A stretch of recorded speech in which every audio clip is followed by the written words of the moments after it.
There's a lot of things to heroin that keeps you with it. A lot of things you fall in love with. A lot of things you get used to and you don't want to let go of. It's like I just picked up right where I left off. It doesn't matter where I go, where I live. As soon as I do it that one time, there's no stopping me. And not many people seem to believe that. They think that, oh, I can get high once. No, you can't. Let's get real here. You can't. As soon as you get that one rush, you're going, you're chasing. You want that. You want that for the rest of your life. You want that high forever, and you will push everybody out of the way to get it. You don't care for that one stupid high. Enter TCH 1131.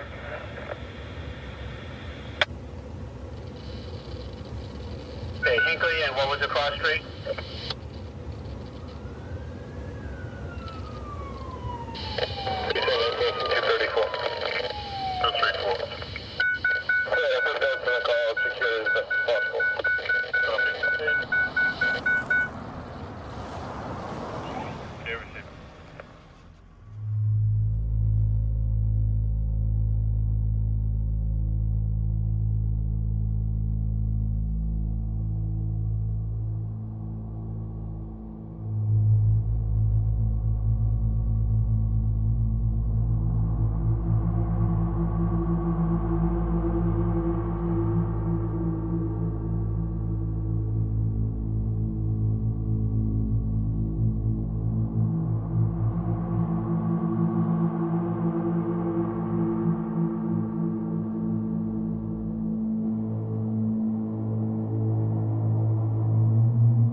People come here to vacation, think it's a wonderful place.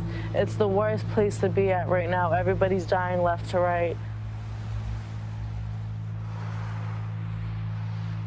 Down on the Cape, there's really like nothing to do, like at all. Like you either work and you're normal or you do drugs.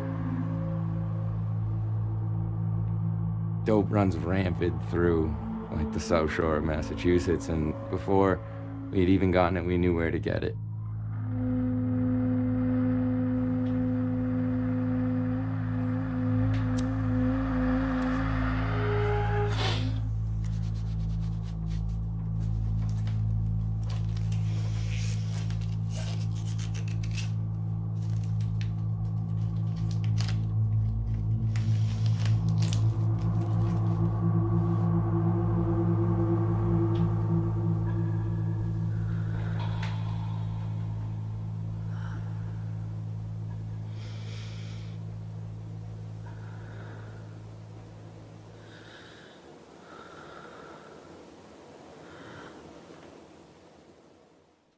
First time I ever popped a pill, I was 14.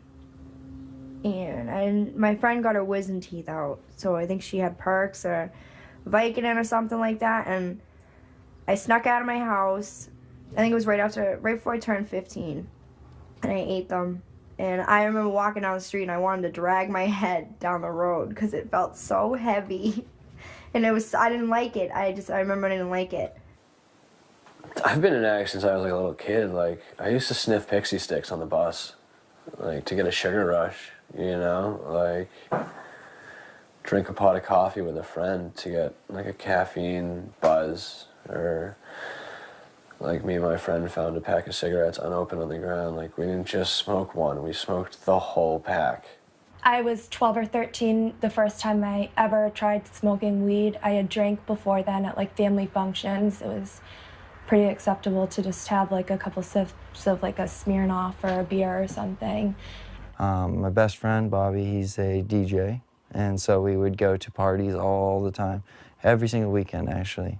And when we went to parties, people would always have drugs, and they would always offer drugs and say, hey, take a sniff of this, you know, or smoke this, or whatever, you know. And me and him would be like, no, we're high on life. That was our motto, we're high on life. That's what we did. We smoked out in the woods and then went home and ate food and watched movies and fell asleep, and it was cool. Like 8th grade to freshman year, smoking weed every day.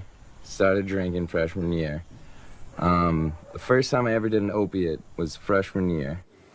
I first started using like weed and drinking in like middle school, no big deal. Then like my sophomore year probably, I had a soccer injury, so I got prescribed the Vicodin.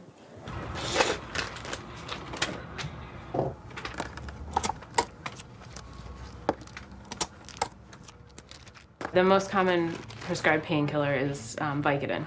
Then you have oxycodone, which is just straight oxycodone. You have OxyContin, which is extended release oxycodone. You have morphine. Oxycodone 5 milligrams you would use for, you know, post-surgery, acute type pain. Oxycodone 30 milligrams you would use for chronic, severe pain, end of life type of pain. There's severe overprescribing, but again, I think the doctors are in a tough spot. The majority of doctors are good doctors. They want to help their patients in pain. You have to give the patient the benefit of the doubt. If they say they're in pain, you have to believe that they're in pain. Do they need oxycodone? Probably not. You go to the doctor and she tells you, you know, take this one pill, but whatever you do, don't scrape off the coating, don't crush it, don't abuse it in any way, just swallow it. Who in their right mind wouldn't be like, okay, if I do this, what's it gonna do to me? Like, you know what I mean? You're gonna be curious. I sniffed it and like the response happened in my brain. It was like I found like the love of my life, the other missing piece, like everything finally made sense. Is like going on a roller coaster, getting to the top, and you start to go to that down, and you're like, your body just, and you get that rush.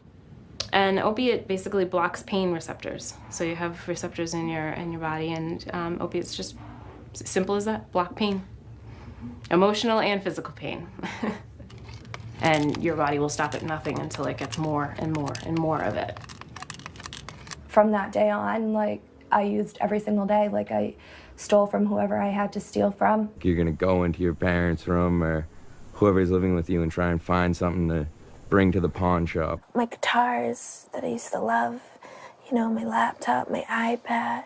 So you do anything, literally anything. We would try to do what us girls first, you know, put these guys in some kind of situation where if we grabbed their wallets or their belongings, they wouldn't be able to follow us. Like, for instance, get them naked. So they couldn't run down the street. I'm definitely not proud to say it, but I've definitely hung out with people or led people on or let them like watch me hook up with one of my girlfriends for money. I was kind of scared to rob people, so I had to sleep with a few people. Pretty much any way to get money. If you're addicted and you're sick, you're gonna do it.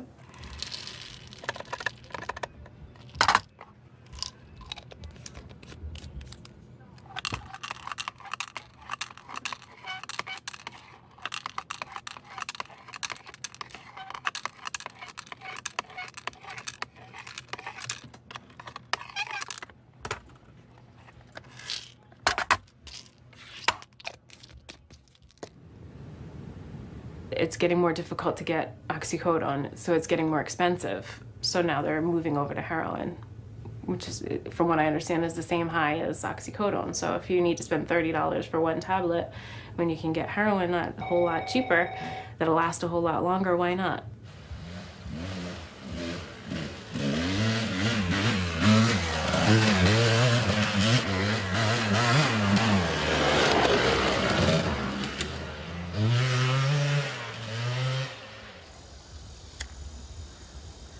it progressed really fast. Like, a lot of people, like, go, like, stay on pills as long as they can until they have, like, this crazy habit, and then they switch to heroin, and that just wasn't the case for me. I just dove right in. Like, I already knew what I was doing. Like, I knew that, like, I knew what opiates were, and I knew that heroin was just, like, the same thing, just cheaper and better.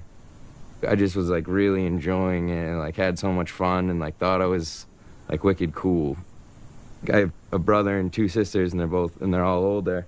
So I was like the baby of the family, and none of them ever did opiates. Like, really prided themselves for not getting into that drug scene, and like actually like wanting to further themselves in life.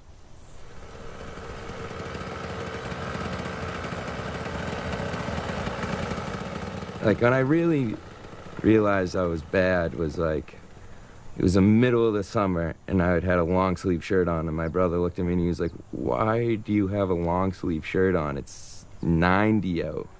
What are you doing?" And like, I had nothing to say. Like, I hadn't thought of that answer, you know. It was like, oh boy, like, I don't have any sunscreen, I don't want to get sunburned. He was like, "I have sunscreen." He's like, "Take your shirt off." My brother called my parents, and they came walking into my room, and they were like, "Show me your arms right now." And my mom just started crying right away. Like, I just tried coming up with excuses like, "No, like, I was carrying a bunch of debris earlier at work. It's from work, it's from work." And they're like, "We're not fucking stupid. Like, those are not cuts, those are track marks. Like, what are we gonna do with you?" And like, I was like, all right, I'll go to detox. Like, I'll go to detox, I'll do it.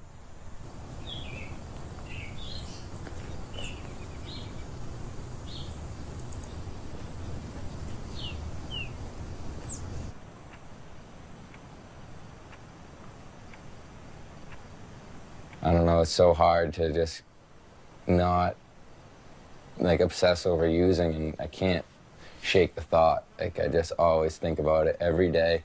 I think about getting high. I have drug dreams all the time. Wake up and being like, oh my God, like, I was just high. Like, did I get high last night? Like, thinking like, oh, like, no, it was just a dream. Like, like, and that's hard. Like, it's wicked hard, because like I think like that I got high, and like and just like dream about it, and I can't shake it. I just can't.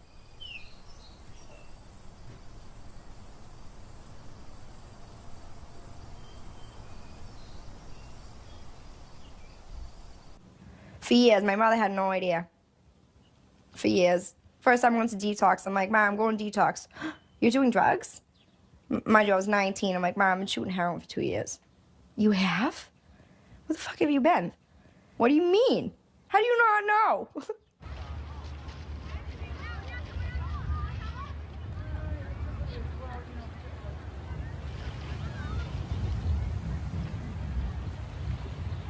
I'm gonna get you. I'm gonna get you. I'm gonna get you. I'm gonna get you. I'm gonna get you. I got you. I got you. I got you.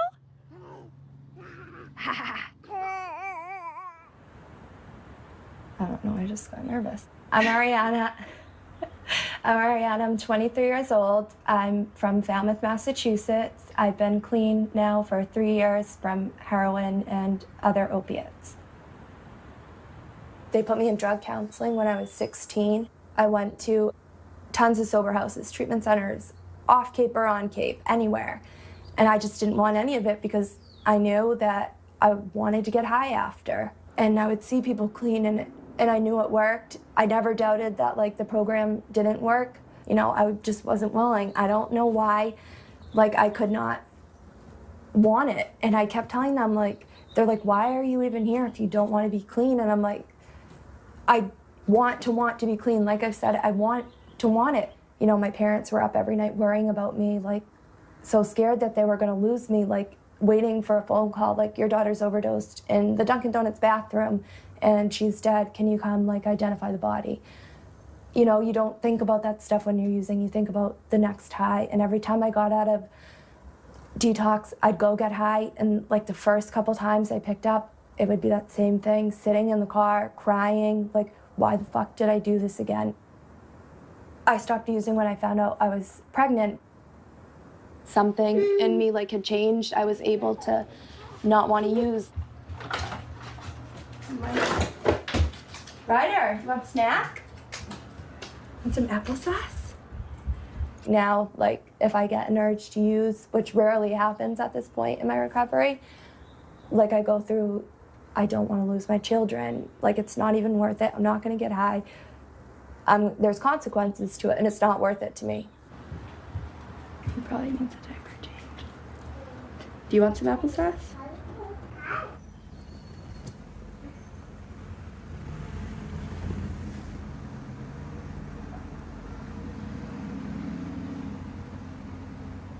I thought just not being with her kids, not having her kids was gonna be enough to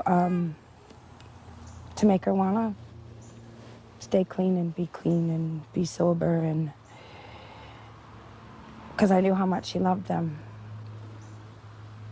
And then when it didn't happen that way, I knew it was pretty bad.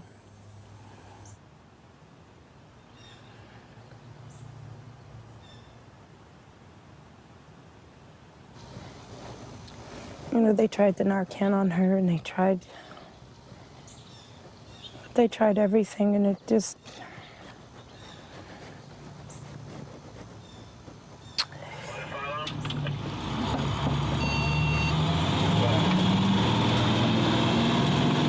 Just heard the police transmit. Possible overdose, starting CPR.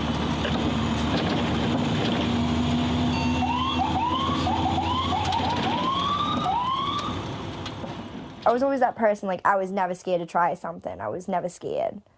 There was no fear in me. Nothing was going to happen to me. I would never die. I'm never going to get sick. I'm never going to get addicted. CD25, you're on location with 811. 826 will be in the The syndrome of narcotic overdose, if done by IV heroin, is very, very rapid. So within 30 seconds, if you take an excessive dose, you will stop breathing, you will subsequently lose your oxygen, increase your carbon dioxide, and you'll become comatose, and potentially start killing off brain cells within 4 or 5 minutes. I'm going to give you his ID. All right.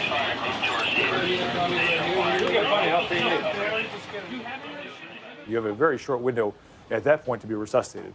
But if that's not reversed very quickly, then you're going to succumb.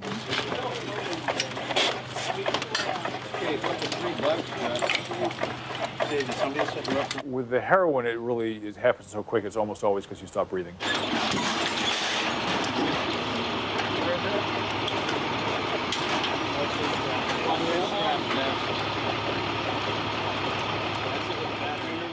There is obviously Narcan, which can be obtained by paramedics, now police, bystanders are now having it, where if that is injected either through a muscle or through a vein, that can reverse the effects of the narcotic very quickly, and then your breathing resumes. And hopefully, if it was done quickly enough, then you will wake up and be all right. The doctors told me to stop a couple times. Like, after the first couple times I've overdosed. I just kept dying. Because I always thought, like, they're going to bring me back. They'll bring me back. They'll hit me with Narcan. I'm fine. They'll bring me back. The Narcan is kind of a Band-Aid for the people that overdose in the short term, but again, it's just a Band-Aid. That is just treating a symptom. These people are back on the street 45 minutes later doing the exact same thing, so you haven't actually fixed the problem whatsoever. All the times I OD'd, I'd get right out of the hospital and I'd get high right after. I'd get high in the hospital parking lot.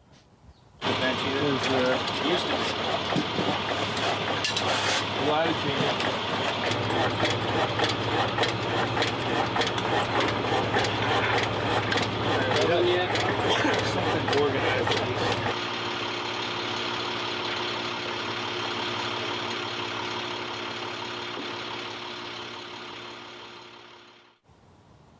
I don't know why it doesn't scare me. I don't know why. I guess you just never think it's gonna happen to you.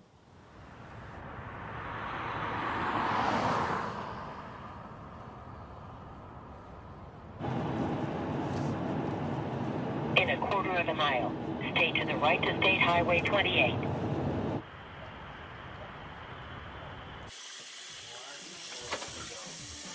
Never do it. It was fucking awesome.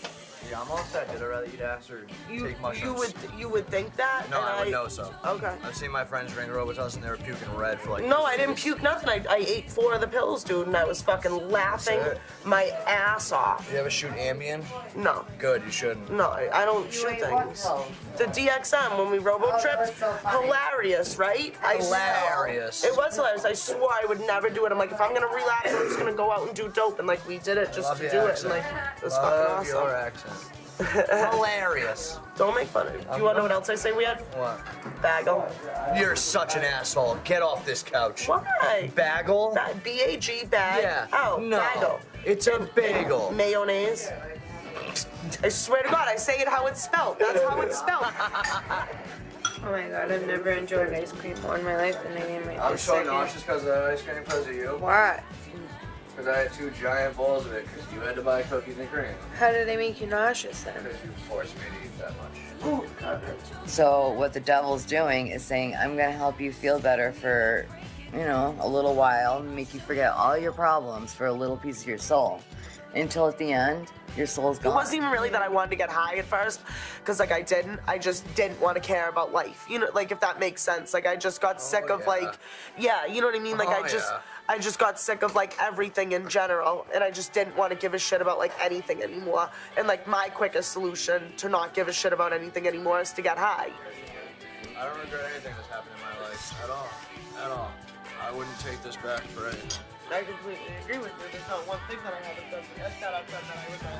I would change a few things, but I wouldn't. I wouldn't even change a few things. And what I went through, it made me a stronger person. You know what I mean? Granted, I still ended up doing drugs, but at the same Do you believe time. the saying, "What doesn't kill you makes you stronger"? Yeah, to an extent. To an extent. Go ahead. Explain how to an extent. Anytime I could fucking sniff a line and fucking die because I don't know how strong it is. I get it. But what I'm saying, the difference between me and you is I'm not doing that line in hopes that it's going to kill me. You're doing these shots in hopes that they're going to fucking kill you. Honestly, like, sometimes I think the wrong parent died. I should have died. That's bullshit. Neither one of you should have died. No. Your daughter should not grow up missing. Yeah, but look at how self-centered I am and how much I hate myself. Like, now I have to be your mom and dad. Like, yeah, but instead she's of, better off without me. I'm better off without instead you. of kicking your, yeah, like instead She's of kicking fucked with yourself, me. when you're, instead of kicking No, yourself. she's fucked with you like you I need are a cigarette. right Can now. someone get me a cigarette? Consequences, like, I remember in the beginning when I had to, like, mentally push the consequences away. Now it comes naturally. But I used to have to be like, no, I'll think about it later. I'll spend my rent money on drugs, but I'll think about how to get rent money and hustle money later to pay rent. Which I didn't. I did hustle money to buy more drugs. But, like, the whole thing is it comes natural now. If I'm going to use, there's consequences don't exist. I shut that part of my brain off. No, addiction is not just about drugs. It's not. No. It's like I get addicted to food. I get addicted to like too, TV yeah. shows. Like, Oh my God, I get Netflix addicted binges? to like habits. You know what I mean? Like certain habits, and it sounds insane, but like I can't go on. It's almost like OCD almost. It's like everything in my life becomes an addictive behavior. Because it's one extreme or the other. Yeah. Okay, I have been stealing $200 purses, $200 jackets, $200 like jewelry, watches. Everything I'm wearing right now is stolen. I've had my first threesome with 2 girls and a guy. I've had That's a foursome. No, me. I'm a girl. Another girl and a guy. I've had my first foursome. I've had my first. What, this week? Yep, I've had my second 2 guys and a girl. I've had my first experience with a girl and a second experience with a girl. Like, never done any of these things, like, all in 1 week. I am acting out to the fullest. You think you can get away with anything, I guess. I've never done stuff like that. I've never been the type to steal. I went into prostitution before I would ever steal. I would hurt myself before I hurt anybody else, which is probably really bad, but it pisses me off when I go to see my family and they all hide their pocketbooks. I don't want your fake Louis bag, bro. Like, calm down. I don't want that. I have my own money. Okay, I go dance around a pole for a couple hours. I get plenty of money. Please.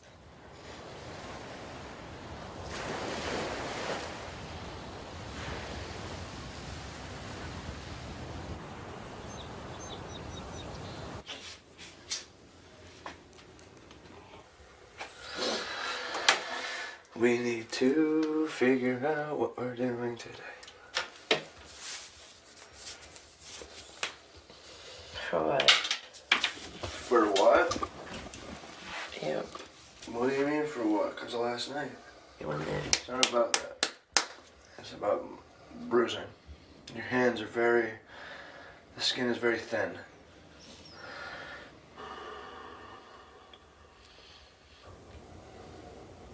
Yes. Is it hurting? No. Okay.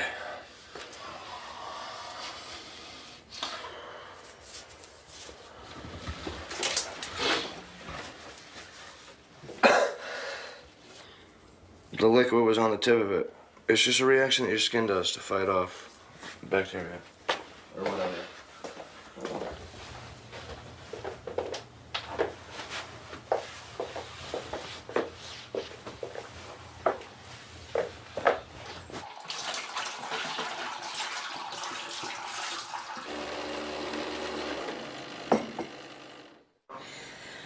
I don't want to associate with anybody. Like, I just, like, want to be with my heroin, with my needle, and that's it. Like, I don't want to, I could care less, like, if I see anybody, or if I can care less. So the people I love most, I avoid. Like, anyone with my last name, I hurt the most.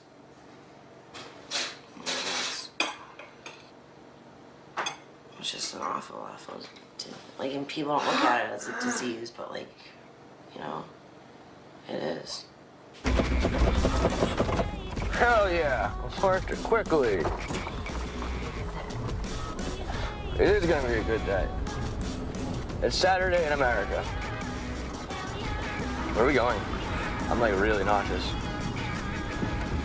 Huh? Stop and Shop? I did drugs because they were fun and because it was a way to connect with people. I didn't do drugs growing up because I was depressed or because I was sexually abused or because I have, you know, issues. Like, I might be depressed now because of where my life is, but I wasn't a sad kid.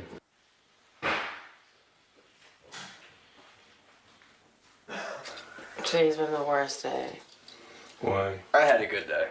How'd you have a good day? Because I'm wicked optimistic all the time. First, the Jimmy broke down. There's no gas in it, so they're sitting at Stop and Shop parking lot right now. And I walked home like 3 miles. Then when I go to take the Volvo, there's a flat in the Volvo. And then I pawned my cell phone the other day, so I don't have a cell phone. The day's really hectic, so when it becomes nighttime, it's nice to, you know, come do this. You know? You see the kids that you're using with, and you see them be like, okay, I'm done, I'm going to detox. And then they don't, you know, a few of them don't pick up. And they actually stay clean. Like, that's crazy. Like, what is different about them from me? Why are they staying clean and I'm not? What is in my head that's making me go use? Man. Oh, man. I miss being a kid. I guess when I was young, I wanted to be a pro hockey player, but that was my dream when I was probably in 4th grade. When I was really young, I got made fun of a lot because I was Jewish, and there weren't a lot of Jewish kids in my school. So that kind of, you know, any young kid is going to be affected by that. But I don't know. Growing up was fun. I had a ton of friends, had everything I could ever want, and could do anything I put my mind to. This has to last more than, 6 hours. Doing this same routine every single day, trying to get money, trying to find enough money to get enough drugs so that I can sustain myself until tomorrow. But if you heat it up to a point where it boils, you're melting impurities, which become water soluble. Yeah, but if you get shit, it cuts the shit out. And then tomorrow I wake up and it's the same thing. And what do they say? It's the definition of insanity.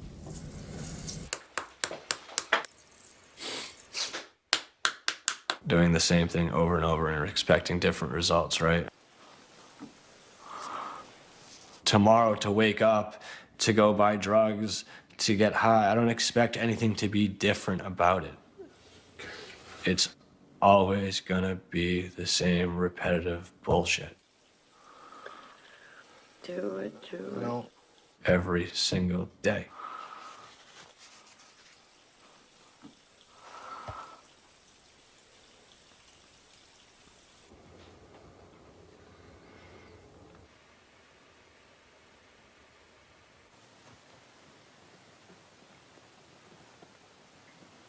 I wish to God that, pray every day that I could just wake up one morning and be like, I'm done. And there have been times where I thought I was, and where I've hit the bottom of the barrel.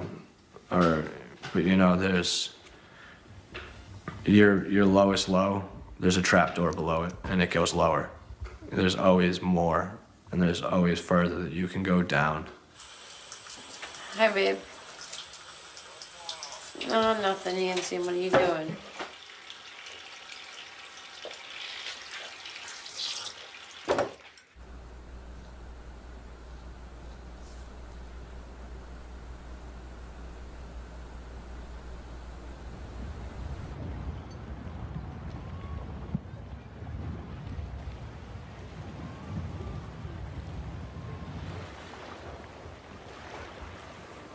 We come together as parents and family members coping and dealing with our children, our loved ones' addiction. We have some new members in the group, so we're going to start by going around the room, introducing ourselves. My son had a dirt bike accident when he was about 18.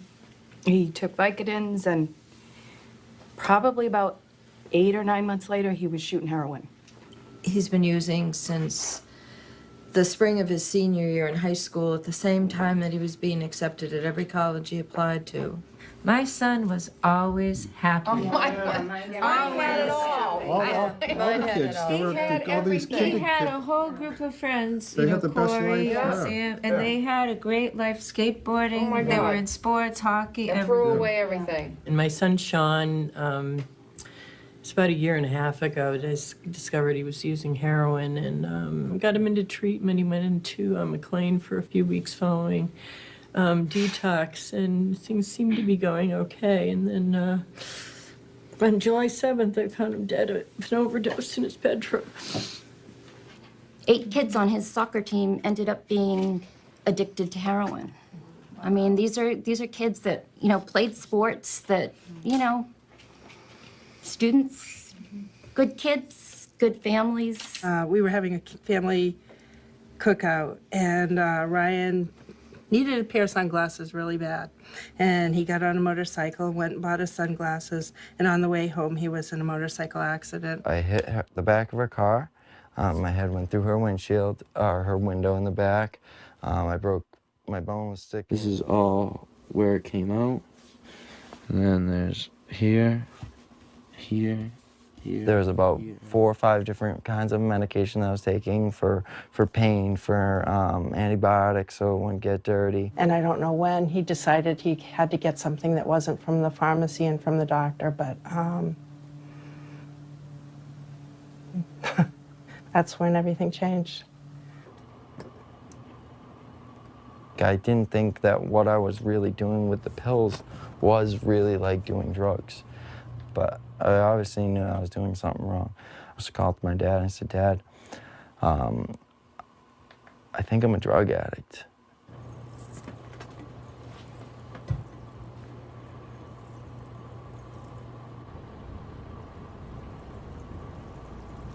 I probably was really judgmental before. I thought